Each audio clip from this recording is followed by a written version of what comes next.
It's a sunny day. It's been rainy and cold, but it's getting a little bit sunnier and warmer, which is good. It's mid-April. And I'm going to the east. This is Blodgett, Oregon. This is on the Highway 20 between Corvallis and Newport. There's the road to Summit and Nashville. And this here is pretty much Blodgett, just the store. There is actually a little bit more to it than the store and the post office, which we'll see soon. But this is really just an outpost on the way to the coast.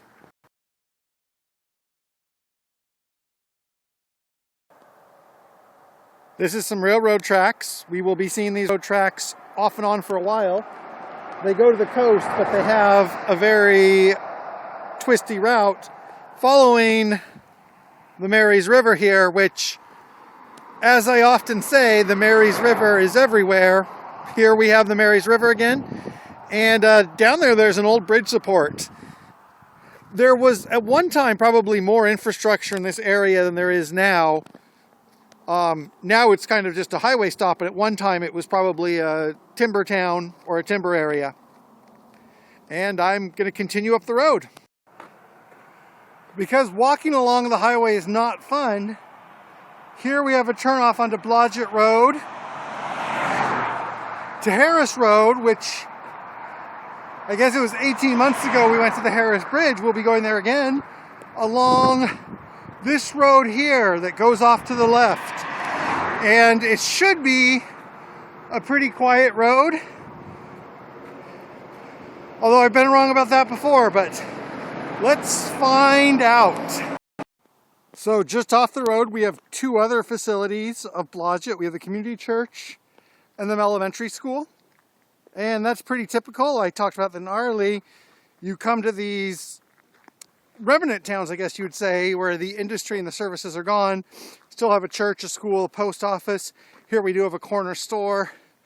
And even though there's not a lot of facilities, and this area looks pretty underpopulated, if we looked around, there's probably hundreds of houses tucked away in the hills here in like a 5-mile radius. So not totally empty. There are people here, but there's not really a lot of services, which is okay. Today I'm mostly going to see a lot of trees. I've only been on Blodgett Road for a few thousand feet, a few hundred feet, and it continues this way. I'm actually going to turn this way because this says Harris Covered Bridge, 5.5 miles. Really just a stroll on a nice enough day. Also here we see some snow. I have seen patches of snow on the road. Like I said, it's been unseasonably cold. We had a mid-April snowfall up here in the hills a little bit more, but looking around, not a lot of other snow. It's a cool day, but not too cold right now, and that snow is going to be melting soon. Here we have a river. It's pretty high from it being spring in Oregon and that recent snow melt. This is probably not the Marys River, because close to here is where the Marys River and the Tom Tom River come together. And I believe this is the Tom Tom, which might actually be bigger than the Marys River, but it's not called the Marys River. The smaller tributary is. And we will probably be going close to where they meet. I don't know if we'll actually be able to see it. But that's going to happen in a while. So we're just going to keep walking up the road. So just that brief walk down Tom Tom Road, and which continues this way as a gravel road.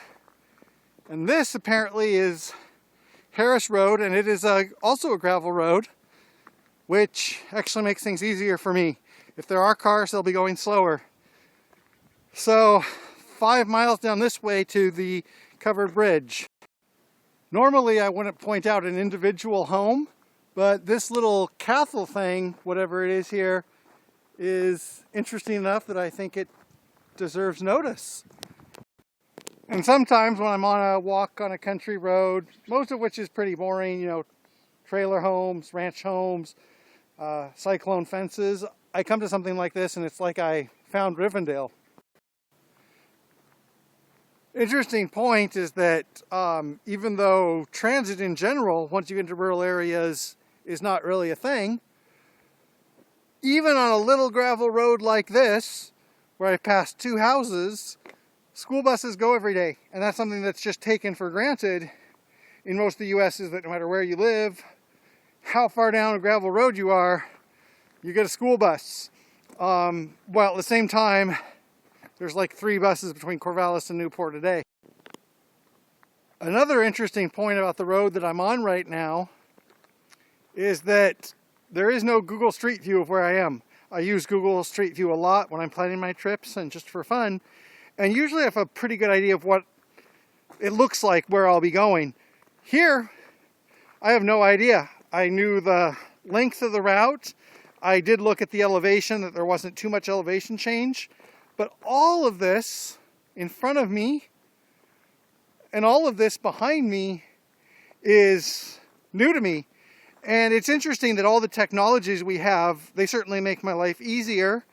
I go places I wouldn't go because I know what it's going to be like. But they also kind of take away the sense of wonder of going somewhere new that you don't know what it's going to be like.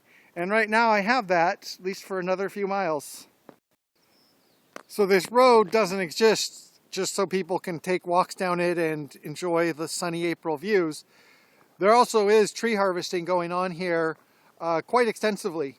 And that's pretty normal in the coastal range, that you'll come across patches like this. The road just became paved, and that might just be because we have a railroad crossing here, or maybe it'll be paved for a while. I don't believe it will, because I know at the Harris Covered Bridge it's unpaved. And here we have the railroad going west and east. I don't know how much this is still used, but it looks like it's still maintained, so I'm going to assume those tracks are in use sometimes. And we continue on. We have a little bridge here, Pony Trust, I believe. And it's over a water course. And I wish I knew what river this was. Let's just call it the Marys River, because as we know, the Marys River is everywhere. And right now, it's pretty high. Those submerged trunks show how high it is. Not really flooded, it's not over the banks, but it's up to its banks. And we continue on. And another interesting little sign, that looks like a Deadpool magnet. Not just a sticker, it has some dimension to it. And it's interesting because out here, I almost feel like I'm in a ghost world. You know, this bridge, those railroad tracks look pretty much like they did 50 years ago. Then we have this little sign of popular culture, and it's a question, who put this here and when and why? I don't know. It's just an interesting little sign. This far, as I thought, the road's been pretty quiet. I've had 3 or 4 cars and trucks pass me, and then 1 truck carrying timber, past 1 parked truck, and I've seen about, I don't know, 4 or 5 houses along the way. So, pretty quiet walk. I'm enjoying it.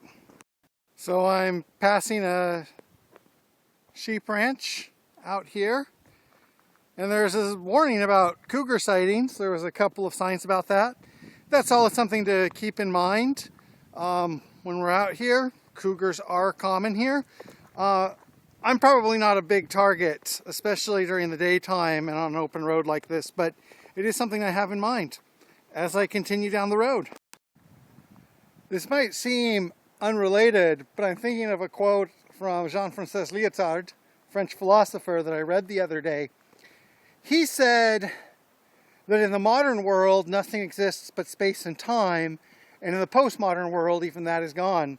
Meaning that in modern philosophy, modern society, everything is reduced to a time and a place and a grid and a description, usually related to how resources could be extracted, how things could be made. Such as these trees, a resource planted in 1985, space and time.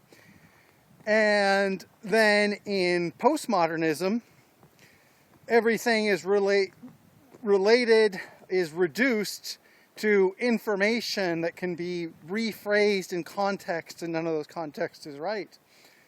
So we have that look, that viewpoint, and I think he described it well. Then we have the reality, where I am. Space and time are real. I can't just reduce this to a context where I can pretend I'm back at home. And, you know, there are dangers and hazards to where I am. I can't just click away, can't close out of this tab. You can, if you're watching this on a video on the internet, on YouTube. But for me, this is very real. And then the point about things being reduced to time and place, like a spreadsheet of where you can get resources from, I think that can be true. And that's why I was interested when I saw what I called the Rivendell house, because that was like a expression of art and creativity right in the middle of a little gravel road. So that might seem kind of abstract, but it certainly is very real where I am right now as I continue down the road. There's a lot of signs like this. This is from the company that owns this forest, but also from people who live here. Don't shoot, don't hunt.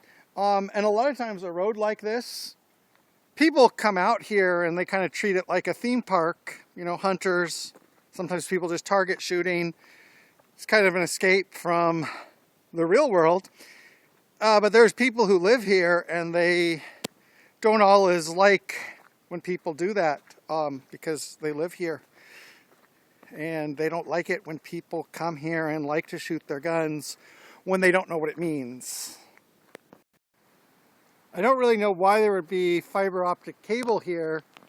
You know, like I said, there's like a dozen houses, and I don't know if there would be a fiber optic cable for that, or if this is just a line, the fiber optic line between Corvallis and Newport goes along this road or something like that. Or maybe I don't know what I'm talking about. Maybe fiber optic cables are more common than I thought.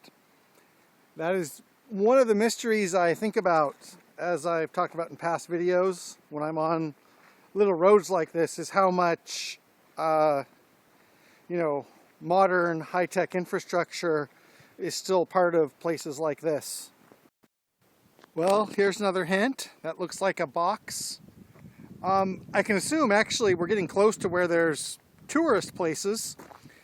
So maybe that fiber optic cable is coming off of the highway to the north of us that we're paralleling, and is meant to help people who are staying in the bed and breakfasts and the vineyards that we'll be coming to shortly.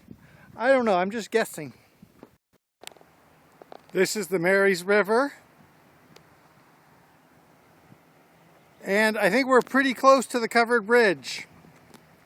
Probably be there in about 10 minutes.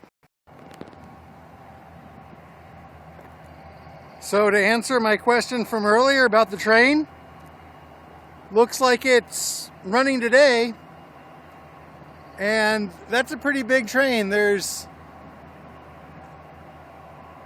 2 or 3 locomotives on it, so looks like it's a busy railroad, relatively. Okay, gonna keep on walking. And here we are. It's about 20 minutes before noon. I've reached the Harris Bridge. So from here on, it's a road that I know, at least by bicycle. And there is the Marys River just flowing along. Right now, I kind of feel like I'm in an Allman Brothers song. Don't fly, Mr. Bluebird, I'm just walking down the road, etc. I like classic rock. Right here we have water draining out of a marsh, and in case you didn't know, the Oregon Coast Range can get pretty wet in spring. Another thing that makes this trip a little bit more fun than some of my trips, like Junction City or Depot Bay, is that I don't have anything to miss. You know, it's not like there's a once a day or 3 times a day bus or train or something that if I miss it, I'm in trouble. I'm just walking down this road. If I needed to, I could actually walk all the way back to Corvallis. That would just make this a 20-mile walk instead of a 14-mile walk 20 miles is a bit long to walk, but it's not undoable.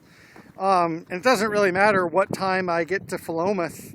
Right now I'm probably about halfway through my trip, so another 3 hours of walking, some of it along this road. Then I go to the highway, which might be a little bit less fun. But right now, it's just this road in front of me. And just a minute later, I reach the pavement, which might make it a little bit easier, but also ends the romance. Here I am, crossing the Marys River again. Don't know how many times that is today. I've kind of lost track of how many times I've crossed that river as I continue to walk down the road. Well, just as the Allman Brothers would have it, don't fly Mr. Bluebird, I'm just walking down the road. Early afternoon sunshine tells me all I need to know. Okay, I'll stop harassing. Here is the Marys River again, heading about due north. And ahead is US Highway 20, and I'm going to be going through an interchange, and I'm going to be walking along the side of that highway, which I'm not looking forward to, but hopefully it won't be too long.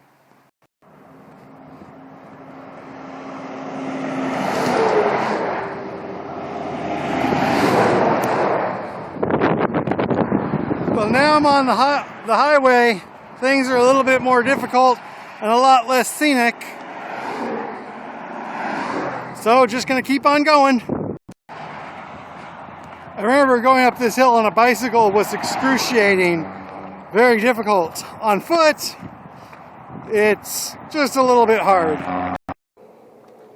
Still just on the highway, a mile or two from Philomath, not much happening.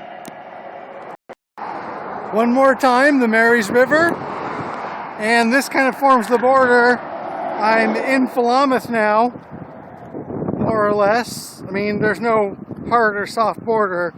You just keep walking and you're there. I'm kind of babbling. It's been a long day. I walked at least a dozen miles now, and I'm just looking to get into town and go home. So I was kind of wrong after I went through that populated area. I forgot there was more highway like this, but still very close.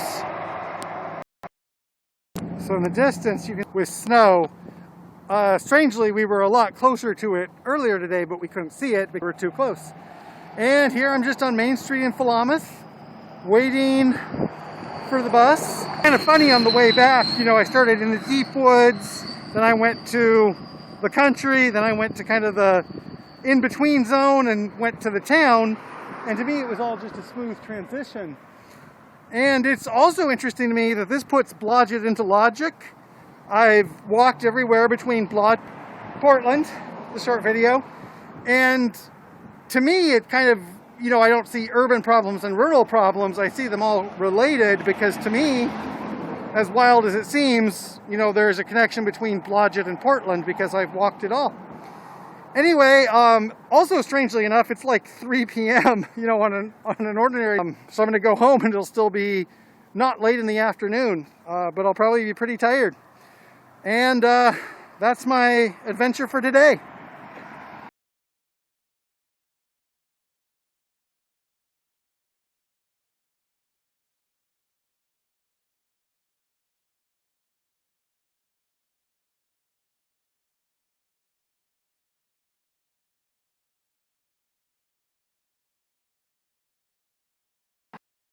So I was actually wrong about the bus. There's a break in the bus schedule there. I had to wait an hour. Luckily, I was right next door to the library, and I spent half an hour or so in the library reading comic books. And now, still waiting for the bus, but that is the end of the adventure.